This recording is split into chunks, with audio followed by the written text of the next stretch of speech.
Audiobook do livro A Realidade Desconhecida por Seth, volume 2. Seção 713. Sua psique comparada a um aparelho de TV multidimensional, o uso da vontade na formação da realidade. Pode ajudar aqui se você imaginar a psique novamente como um aparelho de televisão multidimensional vivo. No que parece ser o pequeno espaço da tela, muitos programas estão acontecendo, embora você possa sintonizar apenas um de cada vez.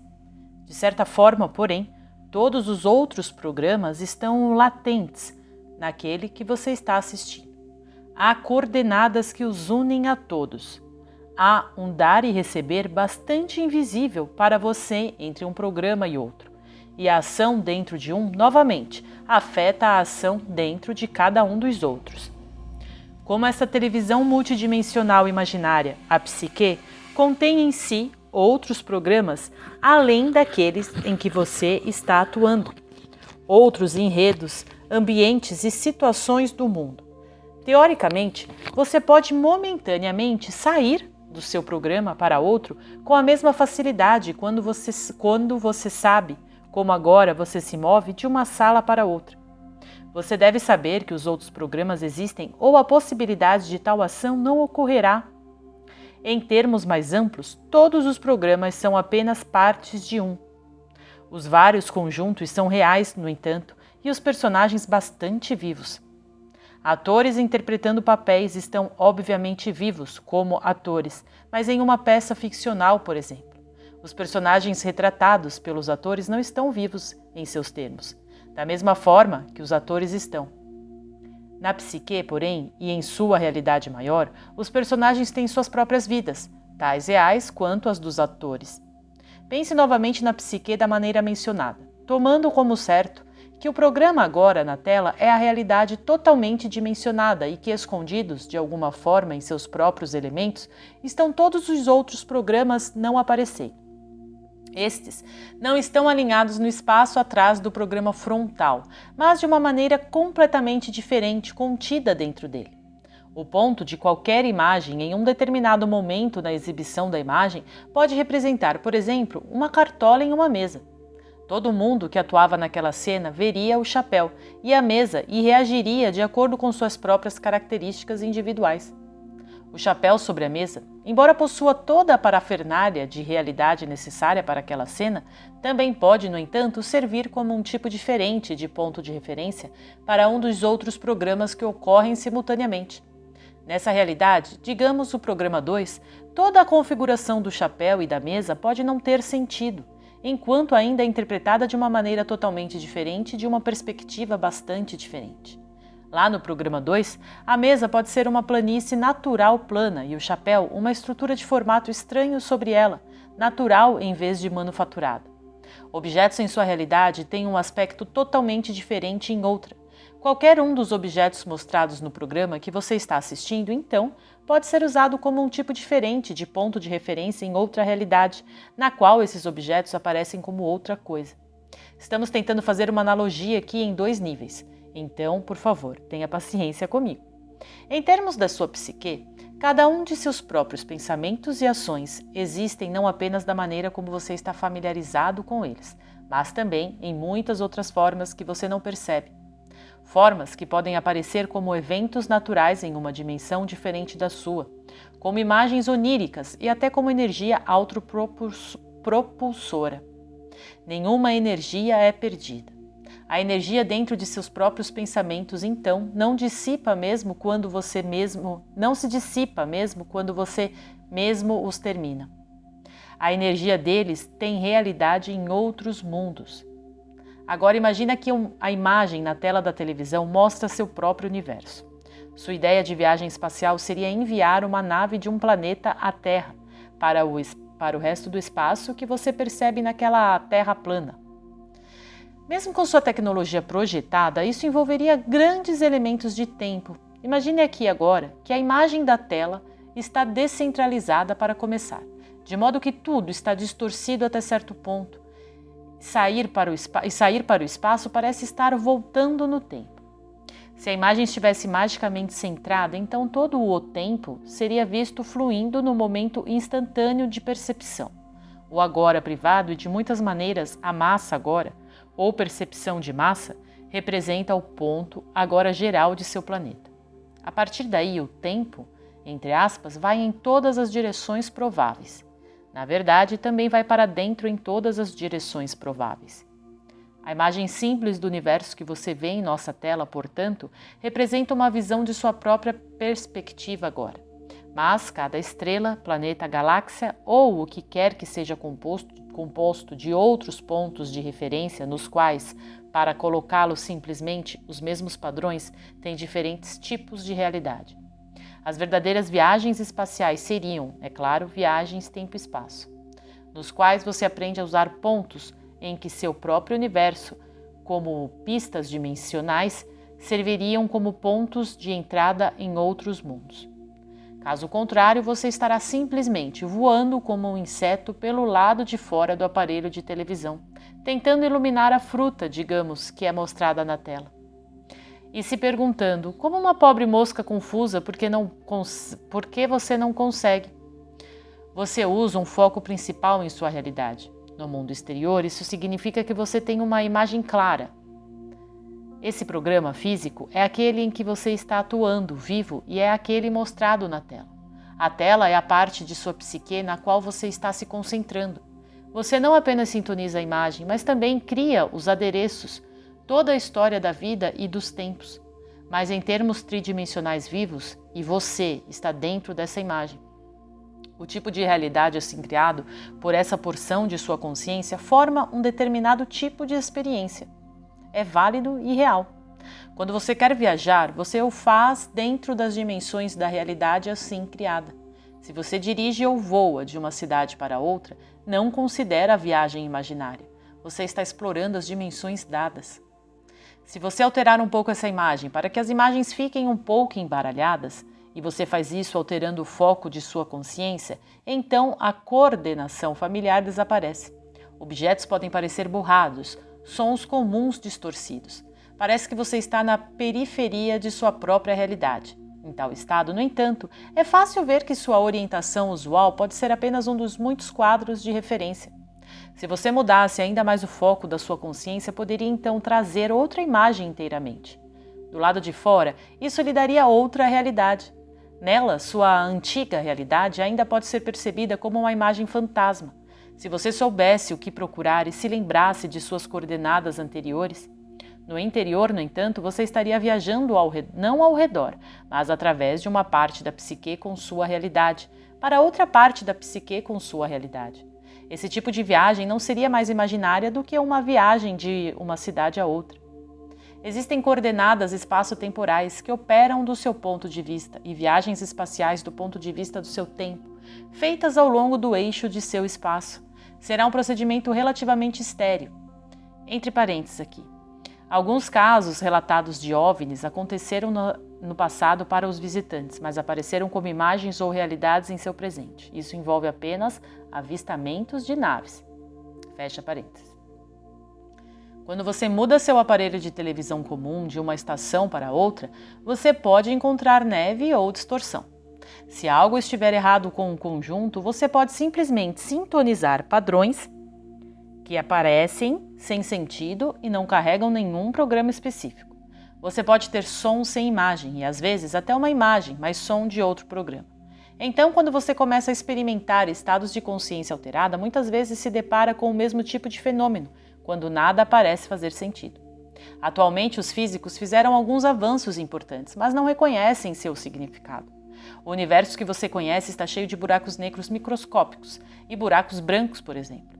Como seus próprios cientistas deram esses rótulos, então, usando esses termos, direi que existem buracos vermelhos, verdes, laranjas e roxos, ou seja, os chamados buracos negros e buracos brancos representam apenas o que os físicos deduziram até agora sobre as propriedades mais profundas de seu universo e a maneira como certos pontos coordenados em um mundo operam, fornecendo alimentação para outro.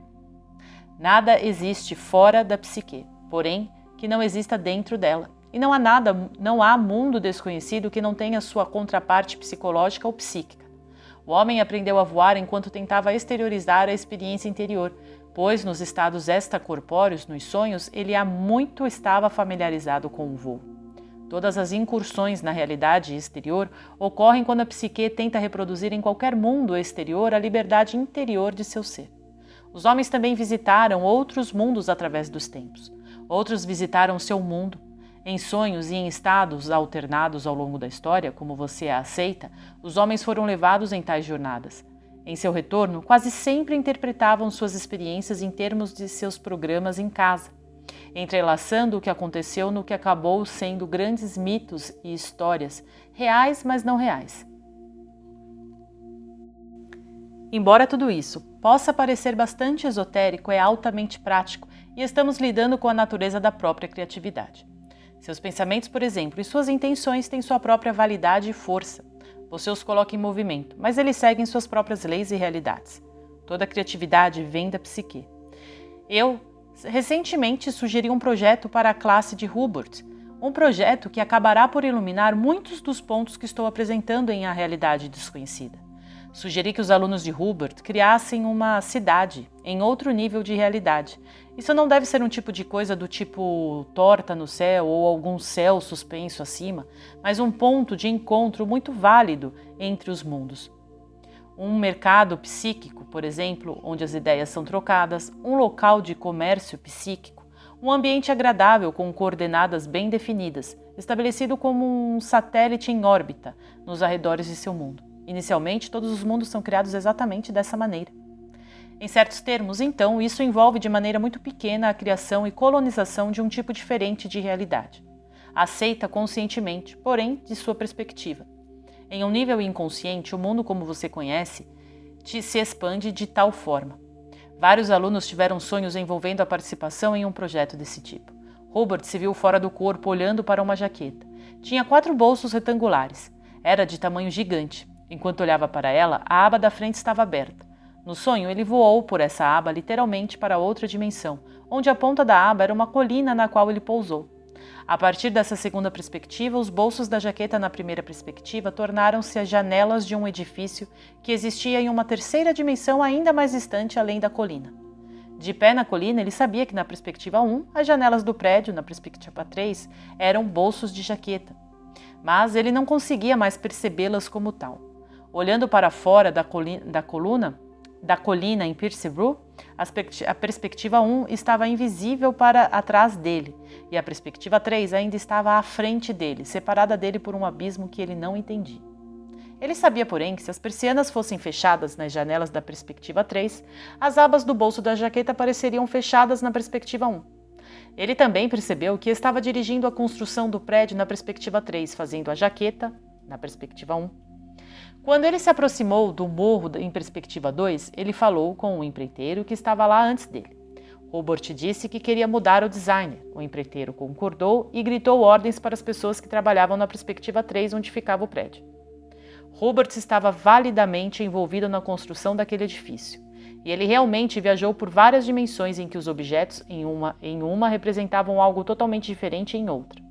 Ele usou os símbolos particulares, no entanto, simplesmente para trazer a teoria para ele, mas representava o fato de que qualquer objeto em uma dimensão tem sua própria realidade em outra. Você não pode se mover no tempo e no espaço sem alterar o foco de sua psique. Quando você altera esse foco, no entanto, você também muda a realidade exterior que então experimenta. Mais tarde, você perceberá a natureza surpreendente do que foi dado esta noite. O que segue é para Hubert, mas também para outros, e pode servir como um breve ensaio sobre a natureza da vontade. Hubert dirigiu sua vontade em certas áreas. Sua vontade é sua intenção. Todo o poder do seu ser é mobilizado pela sua vontade, que faz suas deduções de acordo com suas crenças sobre a realidade. Cada um de vocês usa sua vontade à sua maneira. Cada um de vocês tem sua própria maneira de lidar com os desafios. Hubert usou sua vontade para resolver uma série de desafios. Ele estava determinado a encontrar o tipo de companheiro que melhor combinasse com ele suas próprias características únicas. Essa intenção estava em sua mente. Quando esse desafio foi cumprido, ele usou sua vontade e mobilizou todo o seu poder para cumprir suas habilidades e criar condições nas quais ele esperava que Joseph, como Seth chama Robert's Butts, também pudesse cumprir as suas. A vontade novamente opera de acordo com as crenças da personalidade sobre a realidade, de modo que seus desejos às vezes são temperados à medida que essas crenças mudam. À sua maneira, Robert sempre se concentrava em um desafio de cada vez, penetrando, por assim dizer, e ignorando qualquer outra coisa que pudesse distraí-lo. Ele queria escrever, usar suas habilidades criativas e psíquicas ao máximo, e então eliminou todas as distrações. Sua mente literal o levou a uma rica dieta de criatividade e experiência psíquica, e para uma situação em que Joseph e ele poderiam finalmente ser financeiramente livres, e não dessa forma ameaçados. Para seu modo de pensar, ele cortou todo o excesso de bagagem, então teve uma dieta de reposição, fisicamente falando. O poder de sua vontade é incrivelmente forte. Ele não é de trabalhar em muitas áreas ao mesmo tempo. Cada pessoa vive por sua intenção que surge sobre a força de seu ser. Em tudo isso, as probabilidades estão envolvidas. Então, em todos os momentos do passado, ele tocou em pontos de prováveis curas. Ninguém pode ser curado contra sua vontade. Não existe tal coação. Robert não gosta de seu plano, por um lado. Por outro, fazia parte de seu método uma forma de intensificar o foco, aumentar a percepção em uma pequena área e, ao mesmo tempo, garantir a segurança para que as discussões internas fossem equilibradas por condições em seu ambiente externo. Ele vê que o desafio foi vencido e agora é hora de assumir o próximo, de aplicar o poder da vontade a certas áreas físicas. Agora, muitas pessoas nunca aprendem a aplicar o poder da vontade. Você estava determinado a encontrar o tipo de relacionamento que tem com Hubert, o tipo de vínculo que seus pais nunca tiveram, e aplicou o poder de sua vontade nessa direção. Ao mesmo tempo, você estava determinado a se distanciar do mundo até certo ponto, enquanto ainda mantinha e desenvolvia um contato emocional com um parceiro que seria diferente de qualquer outra experiência anterior. A criatividade teria que estar envolvida. Você também estava intrigado, determinado a viajar para a natureza da realidade e pelo menos vislumbrar uma vaga imagem do que poderia ser. Nessa probabilidade, você se forneceu com uma base que incluía esportes e amor ao corpo, sabendo que essas qualidades o sustentariam. Uma de suas crenças, então, era uma forte articulação de que você tinha que proteger sua energia a todo custo e bloquear as distrações mundanas. Robert, com sua mente prática, interpretou isso mais literalmente do que você, e a restrição física fazia parte de seu ambiente inicial natural, por causa da doença crônica de sua mãe, como não era no seu. Mas ele é incrivelmente resiliente. O poder de sua vontade é realmente impressionante, e ele está apenas começando a senti-lo. Com essa consciência, ele pode ser usado em uma nova diretiva orientada fisicamente. A diretiva alterada é tudo o que é necessário. O resto seguirá inconscientemente. O ponto de poder está no presente. Esse tipo de material e sua compreensão é mais importante do que causas passadas. Houve uma série de desafios que Hubert enfrentou, usando o poder de sua vontade, e este é simplesmente o próximo a ser conquistado. Novamente, muitas pessoas nem estão familiarizadas com esse poder. Desejo-lhes uma boa noite.